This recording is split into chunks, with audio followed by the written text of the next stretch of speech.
Happy Tuesday po mga kabalisong. Magiging maulan po ang panahon sa ilang bahagi po ng Luzon at Visayas ngayong araw po dahil po yan sa epekto ng shear line. Ayon po yan sa Pag-asa.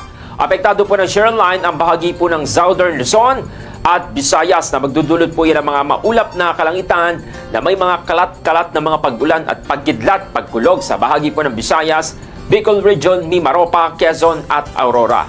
Dahil dito, pinapayuhan po ang publiko na magdala po ng payong at maging handa sa posibleng pagbaha o landslide, lalo na po yan sa mga mabababang lugar. Samantala, ang Northeast Monsoon naman o amihan ay magdadala ng maulap na papawirin na may mga pag-ulan sa bahagi naman po ng Metro Manila, Cagayan Valley, Cordillera at iba pang bahagi ng Central Luzon at dito po sa parte ng Calabarzon. Ang nalalabing bahagi naman po ng Luzon ay makakaranas naman po ng bahagyang maulap hanggang sa maulap na kalangitan na may mga mahihinang mga pag-ulan.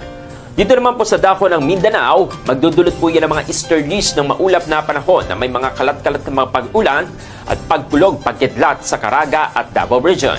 Habang ang ibang bahagi naman po ng Mindanao ay makakaranas naman po ng bahagyang maulap hanggang sa maulap na kalangitan na may mga pulo-pulong mga pag-ulan o pagkidlat, pagkulog. Pinapayuhan naman po ang publiko na manatiling updated sa lagayan ng panahon at mag-ingat sa posibleng pagbaha at landslide sa mga apektadong lugar. Good morning.